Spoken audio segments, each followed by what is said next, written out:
dari kolom-kolom Instagram. Setelah itu baru kita bahas satu persatu dokter bila waktunya memungkinkan. Ya dokter, untuk tempat dan waktunya kami persilahkan dokter. Oke, saya mulai ya. Ya dokter. Ya terima kasih Dokter Adit. Ya selamat sore. Selamat sore para pengunjung Instagram Kesehatan Anak Undip. Ya hari ini saya mendapatkan tugas dari Dokter Adit ya untuk membahas tentang nutrisi bagi perkembangan otak. Ya, saya coba sharing.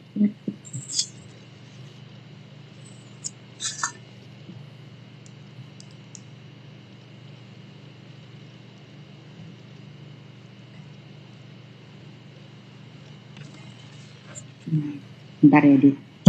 Ya dokter.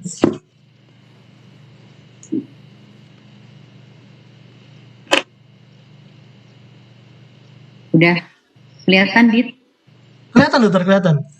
Oke, ya, jadi ini tentang nutrisi dan perkembangan otak. Nah, apa hubungannya antara nutrisi dengan perkembangan otak ya? Jadi nutrisi di sini adalah nutrisi itu pada awal kehidupan.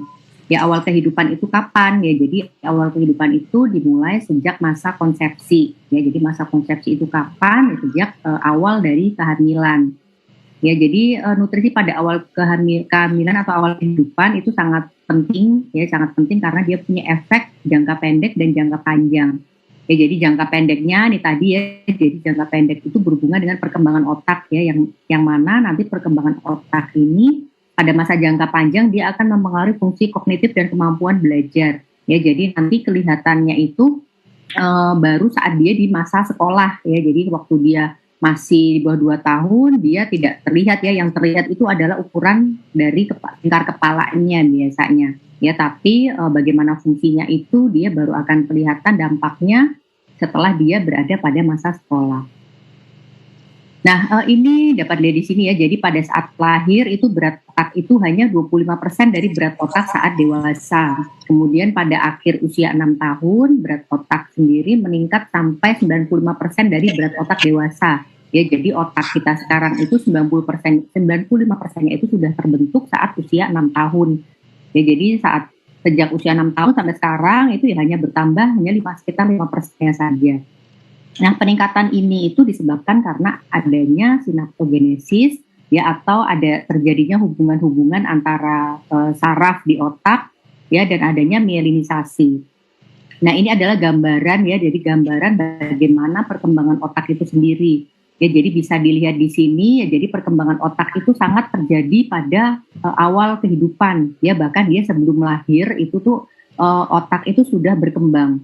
Ya, jadi sudah mulai berkembang sejak sebelum anak itu lahir. Ya, dan kemudian berlanjut terus dan dia mencapai puncaknya itu dia sebelum usia 2 tahun. Ya, jadi bisa dilihat di sini Pak, 1000 hari pertama kehidupan itu sangat memegang peranan yang penting dalam hal perkembangan otak. Ya, jadi saat sampai usia 2 tahun itu otak itu mengalami perkembangan yang sangat pesat ya. Jadi anak itu bisa belajar bagaimana bergerak, bagaimana belajar untuk sensorisnya, ya belajar untuk banyak hal itu dia sampai 2 tahun pertama. Setelah itu dia masih bisa belajar ya, tapi kecepatannya tentu tidak bisa sebaik di saat sebelum usia 2 tahun. Ya, makanya sangat penting ya adanya nutrisi yang baik ya, terutama pada saat 1000 hari pertama kehidupan itu.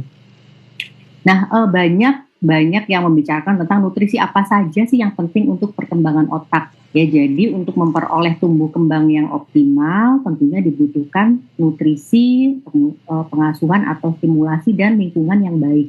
Nah, beberapa nutrisi di sini bisa berefek negatif ya, dari literatur dikatakan beberapa nutrisi ini bisa berefek negatif apabila mengalami defisiensi atau kekurangan ya, antara lain adalah protein, yodium, zat besi, seng, omega 3 dan kolin. Ya, jadi kali ini saya akan lebih membicarakan tentang zat besinya.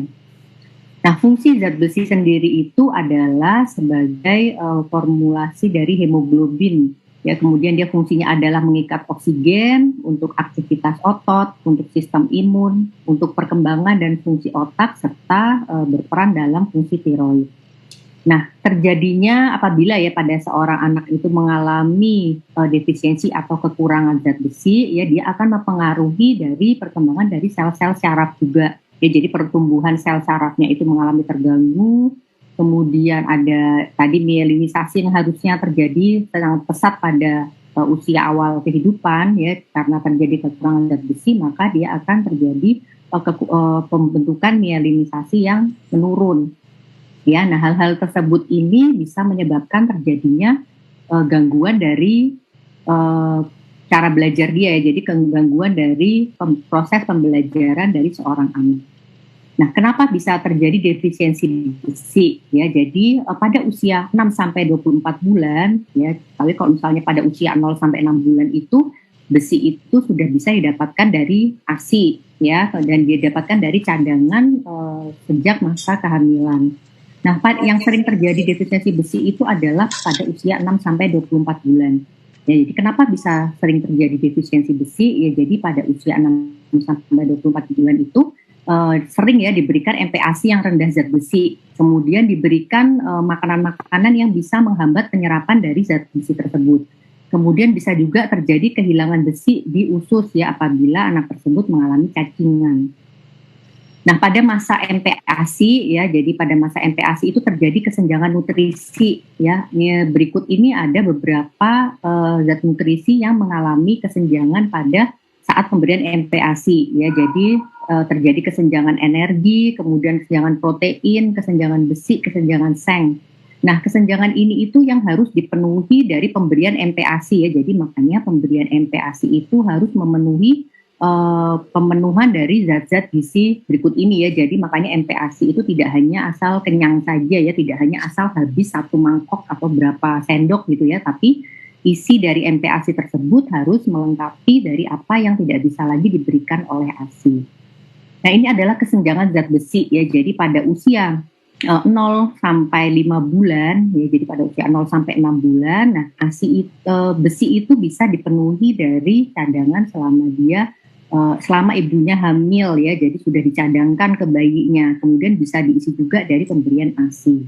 Nah, sejak usia 6 bulan cadangan besi ini sudah habis ya, jadi pada usia 6 bulan cadangan besi ini habis, dan besi dari ASI itu hanya bisa memenuhi sangat sedikit dari kebutuhan besi harian dari bayi tersebut ya, sehingga kesenjangan ini harus dipenuhi dari pemberian MPASI. Nah, zat besi itu apa saja ya? Jadi zat besi itu jenisnya ada dua ya, ada HEM, ada non-HEM. Ya, HEM itu penyerapan di tubuhnya tinggi, kemudian non-HEM itu penyerapan di tubuhnya lebih rendah ya. Jadi bedanya adalah itu. Nah, jadi biasanya yang HEM itu berasal dari hewani, sedangkan yang non-HEM itu berasal dari tumbuh-tumbuhan atau nabati. Ya, ini adalah contoh-contoh jenis dari zat besi ya, bisa didapatkan dari mana saja. Nah, seberapa banyak zat besi yang dibutuhkan ya? Jadi pada saat usia 0 sampai 5 bulan tuh ya, jadi keperluannya itu hanya sedikit ya, sekitar 0,3 mg per hari, karena dia masih mendapatkan cadangan itu tadi. Sedangkan pada usia 6 sampai 11 bulan pada saat MPASI dia harus memenuhi 11 mg per hari ya, jadi untuk mencukupi kebutuhan besi hariannya. Nah, yang tadi ini ya, jadi besi itu ada dua ya, ada HEM, ada yang non-HEM ya. HEM itu yang berasal dari hewani dan dia penyerapannya tidak dipengaruhi oleh nutrisi lain ya. Jadi kalau makan zat besi yang berasal dari hewani ya langsung jadi besi aja ya, di dalam tubuh bisa langsung diambil atau diserap. Sedangkan yang non-HEM yang berasal dari nabati itu penyerapannya dipengaruhi oleh nutrisi yang lain. Ya, jadi misalnya yang bisa meningkatkan absorpsi dari besi yang non-HEM itu antara lain adalah vitamin C ya, atau vitamin A. Kemudian yang bisa menurunkan penyerapan dari besi non-HEM itu bisa apabila anak tersebut juga misalnya mengkonsumsi kopi atau mengkonsumsi teh, coklat, antasid ya, atau vitat ya. Vitat ini biasa didapat dari serat ya, itu bisa menghambat penyerapan besi yang non-HEM. Nah, ini adalah contoh-contoh sumber dari zat besi yang HEM ya, yang berasal dari hewani ya, seperti kerang, hati ayam, tiram dan lain-lain ya. Jadi ini bisa dilihat di sini yang biasanya jadi primadona untuk MPASI itu adalah hati ayam ya. Jadi hati ayam itu besinya itu sangat tinggi Ya, jadi dalam sekitar 85 gramnya itu mengandung 9,9 miligram ya. Jadi makan hati ayam 85 gram sehari ya itu sudah bisa memenuhi kebutuhan besiannya ya. Kan makannya tidak hanya hati ayam aja ya, ditambah ada sayur, ada karbohidrat ya yang pasti juga mengandung besi tadi. Ini adalah contoh dari nah ini perbedaan dari absorpsi besi ya. Jadi absorpsi besi yang dari hem dan non hem tadi. Bisa dilihat di sini ya, kalau misalnya memberikan sapi ya, jadi sapi itu daging sapi dia penyerapan dia dengan jumlah makan 150 gram ya dibandingkan dengan makan bayam 90 gram ya. Jadi dari bayam 90 gram ini dia yang bisa diabsorpsi besinya itu hanya sekitar 1,4%. Sedangkan apabila makan sapi ya, sapi dalam 150 gramnya dia bisa mengabsorpsi besi itu sebanyak 20% ya. Jadi untuk jumlah yang sama ya, itu dia bisa diabsorpsi lebih banyak dari besi yang hewani tersebut ya, karena tidak dipengaruhi oleh nutrisi yang lain. Nah, tadi ya contoh hati ayam ya. Jadi hati ayam itu sangat murah ya, jadi murah, mudah didapatkan dan zat gizinya itu sangat lengkap ya. Jadi bisa digunakan sebagai menu dari MPASI. Oke, sekian Dokter Adit, mungkin paparan dari saya untuk membuka diskusi kita hari ini. Iya dokter, matur nuwun dokter untuk paparannya dokter. Ini jujur dokter, ini materinya menurut saya juga sangat menarik dokter ya. Sudah banyak banget ya yang orang tua, ayah bunda yang sudah DM pribadi juga ke saya dokter pada saat saya men-share flyernya. Ini kita langsung saja dokter ke diskusi kita. Ini ada beberapa pertanyaan dokter. Pertanyaan pertama itu apakah asupan zat besi sebaiknya diberikan itu sejak umur berapa dokter? Apakah sejak dia masih di bawah 6 bulan atau di atas 6 bulan? Atau bagaimana dokter baiknya dokter?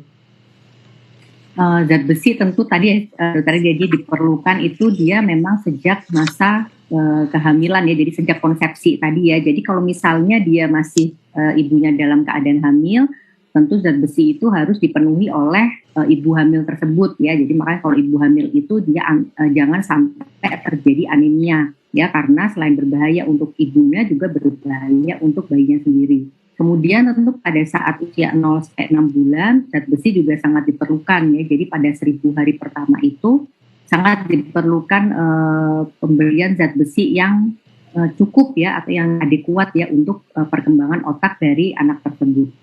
Oke, jadi kalau misalnya usia dia diberikan ASI ya, tentunya dia ada beberapa rekomendasi juga ya dari IDAI apabila pada bayi berusia di bawah 6 bulan yaitu bisa diberikan suplementasi zat besi ya. Kemudian apabila di atas 6 bulan ya memang kita lebih baik mendapatkan zat besi tersebut dari MPASI ya. Jadi pastikan MPASI-nya itu mengandung cukup zat besi yang bisa digunakan untuk kebutuhan sehari-hari. Itu Dokter Adit. Oke dokter, cukup jelas nggak ya dok? Ini jadi bahwa kita memang harus lihat juga sesuai usianya ya dokter ya. Jadi dari masa hamil, kemudian pada usia 0 sampai 6 bulan, dan juga dari 6 bulan itu berbeda-beda. Izin dokter, ini ada lagi pertanyaan dokter, tapi pertanyaannya mungkin agak sedikit ini dokter ya. Anak saya tidak tampak kurus.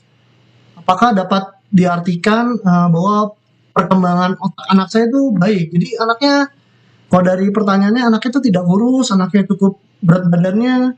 Nah, ini perkembangan otaknya apakah bisa dilihat sesuai dokter dengan berat badannya dokter? Ya, tentu kalau misalnya dia belum sekolah ya, jadi parameter yang bisa kita gunakan apabila kembang seorang anak itu baik adalah pertama dia melalui antropometri ya, atau melalui ukuran tubuhnya. Jadi apabila anak tersebut berat badannya dia sesuai dengan usia, kemudian tinggi badannya sesuai dengan usia, berat badan menurut tinggi badannya juga gizinya baik ya, tentu dia pertumbuhannya itu baik. Ya juga harus diperiksa bagaimana perkembangannya ya, apakah perkembangannya itu sesuai dengan usianya. Ya bisa dilihat tuh di buku KIA ya, jadi disesuaikan bisa dinilai oleh ibu masing-masing ya, jadi bisa dinilai bagaimana perkembangan anaknya apakah sesuai dengan usianya atau tidak. Ya jadi apabila pertumbuhan dan perkembangannya sesuai dengan usia, jadi bisa dipastikan memang dia pertumbuhan otaknya juga baik ya, jadi bisa dilihat dari situ Dokter Adit. Oh, ya dok ya, kita sering kelupaan juga tuh dokter untuk buku KIA yang warna pink itu dokter. Biasanya orang tua lupa bawa kalau misalkan datang kontrol tuh dokter. Jadi mungkin harus kita ingatkan lagi karena di situ materinya sangat lengkap sebetulnya. Di situ sudah ada checklist perkembangan juga nggak dokter? Iya, betul. Oke. Dokter izin ini ada pertanyaan lagi dokter. Untuk pertanyaan selanjutnya, bagaimana cara kita mengetahui nutrisi pada anak yang sudah cukup terpenuhi di dalam kandungan? Jadi apakah di dalam kandungan itu cukup nih? Jadi kita tahunya pas ada kandungan itu si ibu itu cukup. Nah, apakah juga bisa mempengaruhi perkembangan? Dan juga contoh ada pertanyaan yang agak sedikit ini dokter. Kalau mendengar musik klasik apakah bisa mempengaruhi perkembangan juga? Nah, kalau musik klasik mungkin agak sedikit beda sama tema kita dokter ya, tapi mungkin dokter pernah dengar apakah ada gitu dokter?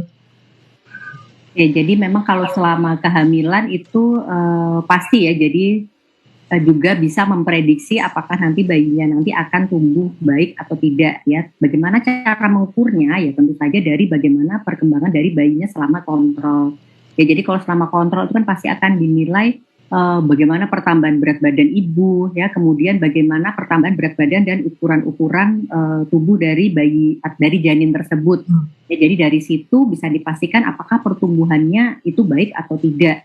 Ya jadi selama pertumbuhannya selama masa kandungan itu baik ya, jadi diharapkan memang nantinya pertumbuhannya berikutnya setelah dia dilahirkan juga akan baik juga ya. Jadi parameter yang digunakan adalah parameter dari pengukuran tadi ya, biasanya dihitung berat badannya ya, kemudian bagaimana panjang ininya ya, panjang tulangnya ya, biasanya untuk pengukuran apakah pertumbuhan janin tersebut baik.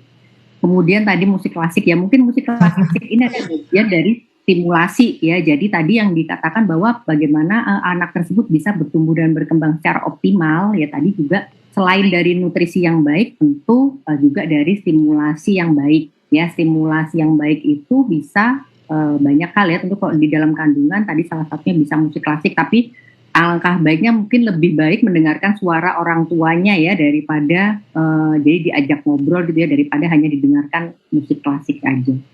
Mungkin begitu Dokter Adi. Ya dokter, berarti pada saat hamil pun juga kita harus melihat kontrol ya dok ya. Jadi pada saat perkembangannya itu berat badan pada saat hamil itu ibu hamil itu apakah berat badan sesuai apa enggak juga harus kita pertimbangkan dokter. Berarti kontrol ke obgyn juga dokter ya. Iya, pasti dokter obgyn pasti lebih paham ya selama lagi hamil. Iya dokter. Dokter, ini ada satu pertanyaan yang di highlight yang menurut saya agak sedikit menarik dokter.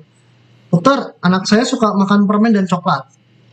Apakah permen coklat itu bisa mempengaruhi perkembangan otak anak saya? Karena anak saya suka sekali makan permen dan coklat. Nah, ini gimana ya dokter ya untuk mensiasatinya? Apakah bisa mempengaruhi? Apakah memang cukup baik dokter untuk perkembangan anak saya? Ya, jadi usianya berapa dulu tadi ya? Jadi lihat usianya berapa. Nah, harus diperhatikan bahwa permen dan coklat itu dia isinya adalah gula ya, dimana pada masa perkembangan anak itu gula itu harus dibatasi.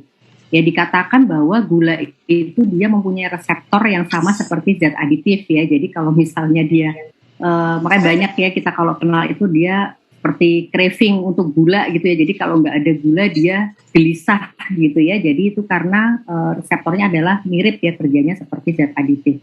Ya tentu kalau pada masa 1000 hari pertama itu gula itu tidak boleh berlebihan ya. Jadi harus dibatasi. Ya biasanya kalau dari WHO itu dikatakan gula itu hanya boleh sekitar 5% ya, 5% dari keseluruhan jumlah kalori yang diberikan. Ya jadi memang sangat sedikit sekali ya, jadi tidak boleh diberikan terlalu berlebihan ya. Jadi suka ya, pasti suka ya, karena rasanya memang manis ya, manis dan enak pasti ya, tapi tetap Iya, Dok. harus dibatasi untuk pemberian gula tersebut pada anak ya, karena dia bisa menimbulkan keadaan yang eksitasi ya, jadi anak-anak yang terlalu banyak gula itu biasanya dia terlalu excited biasanya ini. Itu Dokter Adit. Nah, berarti anak ayah bunda sekarang sudah paham ya. Jadi memang ada batasannya juga, tidak boleh. Walaupun anak kita suka coklat, itu pasti pada umumnya memang suka coklat dan gula, tapi ya pada umumnya harus kita bisa batasi juga gitu, sesuai dengan yang sudah diperhitungkan. Dokter izin, ini ada lagi pertanyaan. Ini dari salah satu pengikut dari Instagram Live kita, dokter. Orang tuanya itu memiliki anak yang mengidap talasemia mayor, dokter. Ini dimana kita tahu bahwa talasemia mayor kan sering penumpukan zat besi, dokter. Ini mungkin spesifik, apakah ada pemberian khusus, dokter, untuk pemberian zat besi pada anak yang mengidap talasemia mayor, dokter? Ya, kalau untuk talasemia mayor ini memang berbeda ya. Jadi pada anak-anak dengan talasemia itu kita tidak memberikan, malah kita tidak boleh memberikan makanan yang terlalu banyak zat besinya. Ya, karena apalagi bila anak tersebut ya sudah diberikan transfusi yang rutin. Ya, jadi makanya sering malah diberikannya adalah beberapa obat untuk mengikat zat besi ya, karena seringnya malah terjadi kelebihan zat besi. Ya, jadi biasanya makanan-makanan yang kita berikan itu dia yang rendah zat besi ya. Jadi berbeda. Jadi khusus untuk anak talasemia mayor ya, mungkin kalau untuk lebih jelasnya bisa didiskusikan ke dokter yang merawatnya. Ya, jadi untuk anak dengan talasemia. Berarti, iya dokter. Berarti beda nih dok ya. Jadi kita harus lihat juga ya dok, apa harus didiskusikan lah sama dokter yang merawat, mungkin dokter anak. Ini ya dokter ya, dokter anaknya kita diskusikan mana makanan yang boleh diberikan, mana makanan yang tidak. Dokter, izin dokter, ini ada pertanyaan lagi dok. Ini sebenarnya anak saya gemuk dokter dan suka makanan cepat saji. Nah, ini pada umumnya seperti itu dokter ya. Apakah berpengaruh ke perkembangan otaknya? Pertanyaannya singkat, tapi memang ini sering pada anak-anak pada umumnya nih, sering makan makanan cepat saji. Mungkin dokter bisa ada masukan, mungkin pendapat dokter, keonaran dokter. Ya, jadi kalau makanan cepat saji itu memang dia sangat disukai ya. Di makanan cepat saji itu makanan yang diproses beberapa kali gitu ya. Kalau misalnya burger gitu kan. Nah, ini apabila dia gemuk tentu akan mengganggu apa namanya? Bukan mengganggu perkembangan otak ya, jadi perkembangannya ya, jadi pertumbuhannya itu nantinya akan terganggu ya, karena gemuk di sini gemuk yang overweight dan obesitas ya. Jadi overweight dan obesitas itu tentunya bisa menimbulkan banyak komplikasi ya, terutama ada anak juga sama nanti bisa terjadi seperti yang pada dewasa. Jadi mana nanti bisa beresiko untuk mengalami penyakit-penyakit juga yang sama seperti orang dewasa. Ya, jadi kalau misalnya overweight dan obesitas ya, dan overweight dan obesitas pada anak itu juga rentan untuk terjadinya anemia defisiensi besi ya. Jadi bukan berarti kalau anaknya overweight atau obesitas itu dia bebas ya, karena badannya besar kemudian dia tidak mungkin terjadi defisiensi besi ya, malah harus berhati-hati ya, karena biasanya pada anak overweight atau obesitas itu sering terjadi defisiensi besi ya, karena pada anak overweight dan obesitas itu dianggap dia mengalami inflamasi atau radang yang kronik ya, di mana di situ zat besinya malah tidak bisa diikat biasanya ya, tidak bisa diikat sehingga akan mengalami defisiensi besi. Ya, ada baiknya kalau memang anaknya overweight dan obesitas mungkin diperiksakan dulu ke dokter anaknya ya, jadi dokter anaknya dilihat apakah memang ada kemungkinan untuk mengalami defisiensi besi tersebut. Informasi lagi baru dok ya buat ayah bunda nih dokter. Jadi bukan berarti anaknya gemuk dan baik itu pasti terhindar dari defisiensi besi. Jadi belum tentu ya dok ya. Gitu. Dokter, ini ada pertanyaan dari akun Mas Dendi Eskom dokter. Ini mungkin dari komputer ya, dari orang-orang komputer nih.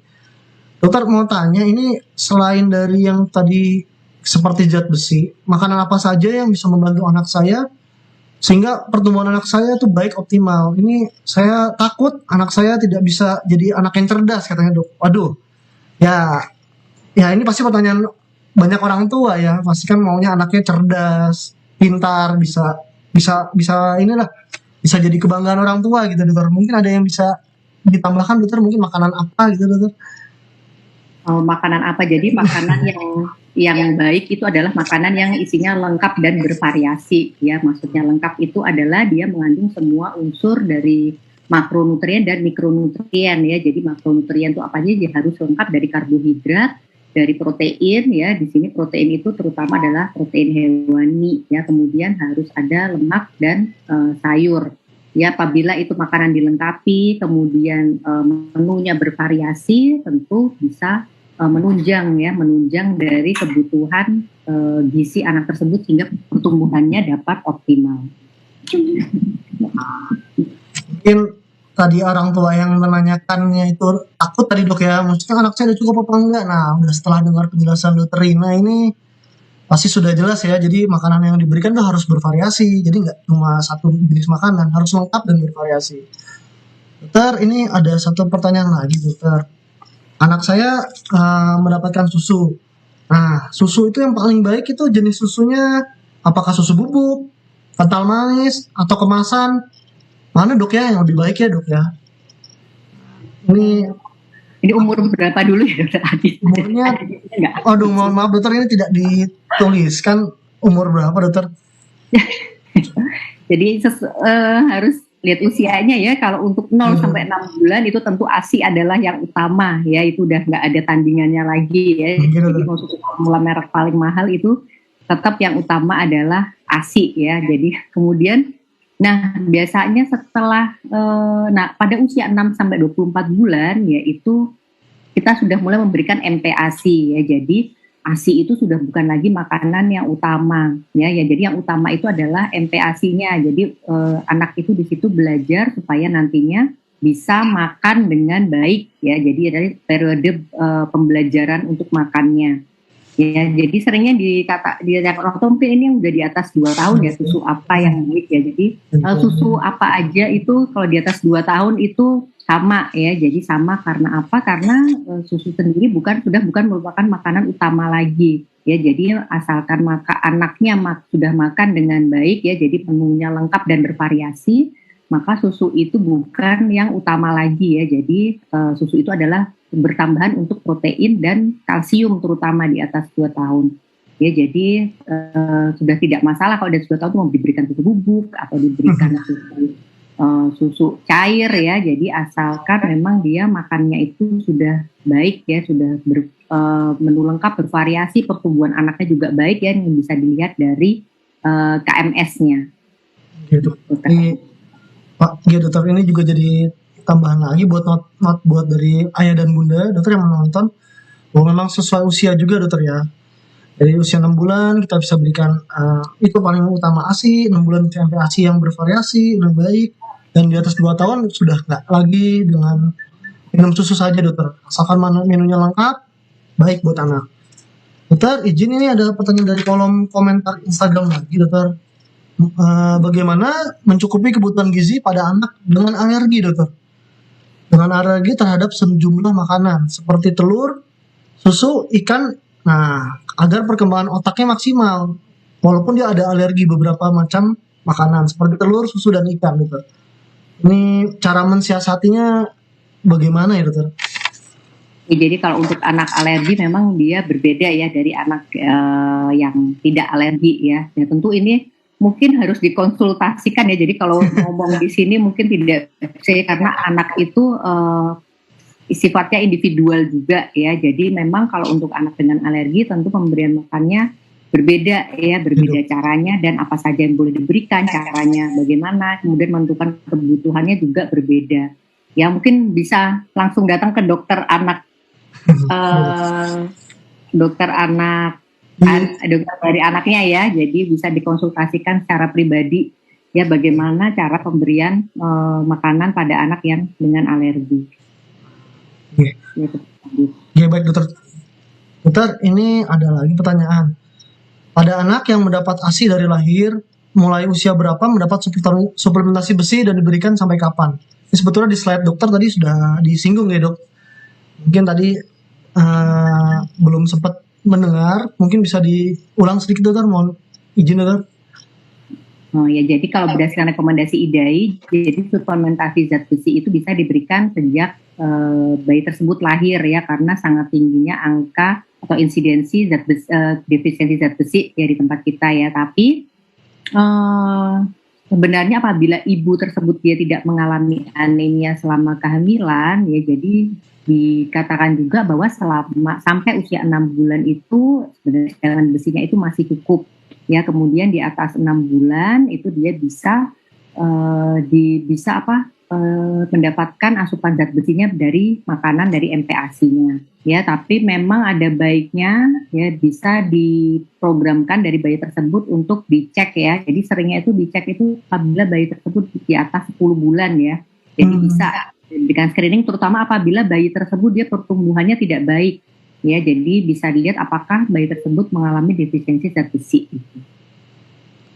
Ya, jadi memang lebih baik untuk memberikan zat besi itu apabila mengalami defisiensi ya. Jadi kalau suplementasi bisa diberikan berdasarkan rekomendasi dari IDAI. Berarti kita harus melihat juga dok ya, harus di screening juga apakah pertumbuhan anak kita sesuai apa enggak. Kalau anak pertumbuhannya nggak sesuai, kita harus pikirkan dari sedini mungkin sehingga pertumbuhan dan perkembangan anak ayah dan bunda ini bisa maksimal. Ya dokter, cukup jelas dokter. Ini apakah ada pertanyaan lagi dokter? Ini apakah benar suplementasi zinc ini? Mungkin ayah bunda baca dari informasi tambahan gitu dok ya. Apakah benar suplementasi zinc dapat membantu nutrisi perkembangan otak yang optimal? Apabila ya, sejak kapan dapat diberikan pemberian zinc tersebut dokter? Zinc sebagai suplementasi untuk perkembangan otak itu belum direkomendasikan ya, jadi belum ada literatur mengatakan bahwa zinc itu bisa sebagai rekomendasi diberikan suplementasi zinc ya, jadi untuk perkembangan otak ya. Tapi itu diperlukan juga untuk perkembangan. Nah, dari mana kita bisa memberikan zinc? Tentunya kita bisa memberikan dari makanan ya. Jadi sumber nutrisi itu bisa didapatkan dari makanan ya. Jadi apabila terdefisiensi baru kita bisa memberikan dari luar ya, dari suplemen, dari obat-obatan tersebut ya. Tapi memang alangkah baiknya bila dapat dipenuhi nutrisi-nutrisi tersebut dari makanan saja ya. Jadi makanya untuk ibu-ibu jangan lupa ya, jadi memberikan makanan berasal dari protein hewani ya. Jadi jangan hanya protein nabati saja ya, karena di protein hewani itu sudah terkandung hampir semua nutrisi yang diperlukan untuk perkembangan. Berarti asalkan makanan yang kita berikan baik, mudah-mudahan perkembangan anak kita juga bisa baik, optimal gitu dokter. Karena suplementasi zinc itu sudah ada di makanan yang sudah kita berikan. Ya dokter, ini ada pertanyaan mungkin ini lebih general dok dibanding tadi. Tadi kan lebih ke thalassemia. Ini mungkin orang tua ayah bunda ini khawatir apakah ada pemberian makanan atau suplemen tertentu yang perlu dihindari atau justru malah diberikan pada anak berkebutuhan khusus. Tapi di sini nggak dicantumkan dokter.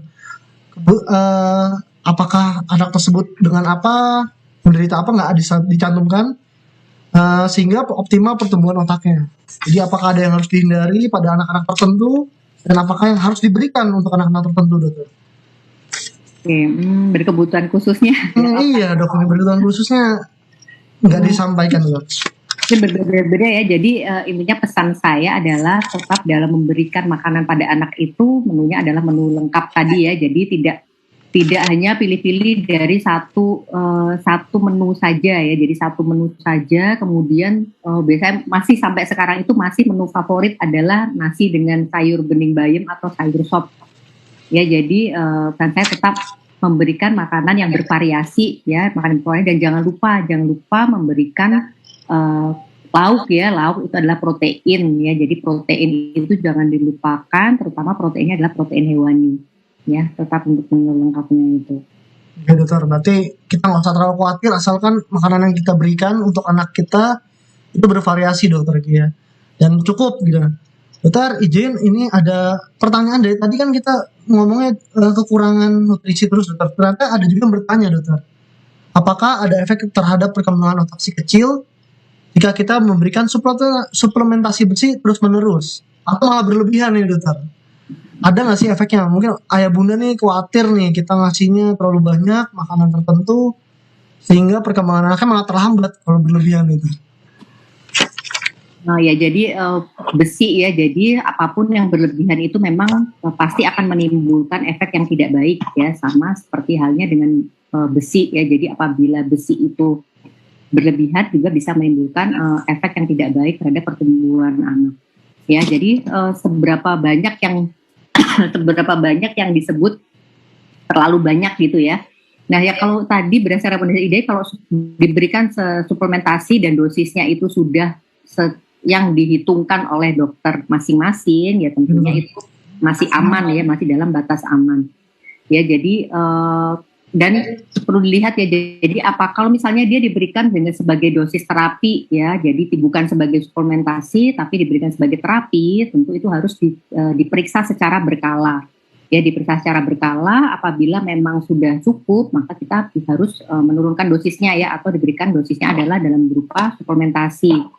Ya, atau apabila memang sudah cukup dari makanan, ya sudah cukup dari makanan, sudah cukup dari makanan, tentu kita tidak perlu lagi memberikan suplementasi ya, atau memberikan zat besi yang dari luar. Itu dokter Adit ya. Oke dokter, mungkin satu pertanyaan terakhir dokter, ini waktunya sudah mendekati habis dokter. Ini mungkin satu pertanyaan terakhir dokter, ini dari apa? Pertanyaannya tadi sebetulnya sudah disampaikan juga di slide dokter ini.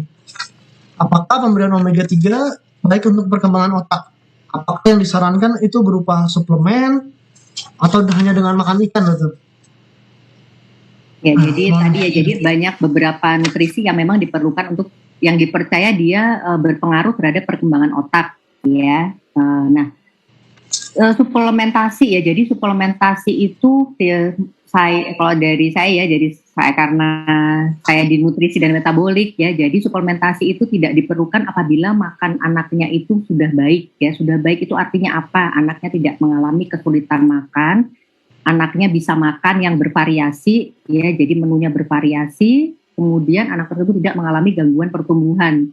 Ya, jadi pertambahan berat badannya dia baik, pertambahan tinggi badannya baik, ya, maka anak tersebut tidak memerlukan suplementasi lagi dari luar. Nah, gitu ya Adit ya. Jadi intinya adalah makan yang bervariasi ya. Jadi kalau misalnya makannya tidak bervariasi, dia ada gangguan pertumbuhan, baru kita cek lagi ya. Jadi bisa dikonsultasikan dengan dokter anak ya. Jadi apakah memang diperlukan pemberian suplementasi tambahan pada anaknya. Ya dokter, ini mengingat waktu kita terbatas, pertanyaan juga sangat banyak dokter, mungkin kita cukupkan sampai saat ini dulu dokter. Mungkin ada apakah statement closing dari dokter untuk menutup acara hari ini dokter? Singkat mungkin dokter. Terima kasih dokter Adit. Ya, para follower dokter Adit ya. Jadi tetap berikan makanan yang bervariasi ya. Jadi jangan sampai terjadi kekurangan nutrisi ya, karena semua zat itu sebenarnya penting ya. Nutrisi itu semuanya penting untuk perkembangan otak. Ya, meskipun dipercaya ada beberapa nutrisi yang lebih berperan penting terhadap perkembangan otak, tapi apabila anak tersebut makan bervariasi dengan menu yang lengkap, bisa menunjang pertumbuhan otaknya dengan baik sampai masa dewasa nanti. Itu dokter Adit. Ya dokter, aduh mau matur nuwun dokter untuk waktu dan kesempatannya bisa sharing sama ayah bunda dari yang mengikuti follow IG live kita dokter. Untuk ini terima kasih dokter waktunya. Baik, untuk acara selanjutnya kita tutup saja nih dokter, karena sudah cukup saya rasa dokter. Ya, terima kasih dokter Adit. Ya dokter, matur nuwun dokter.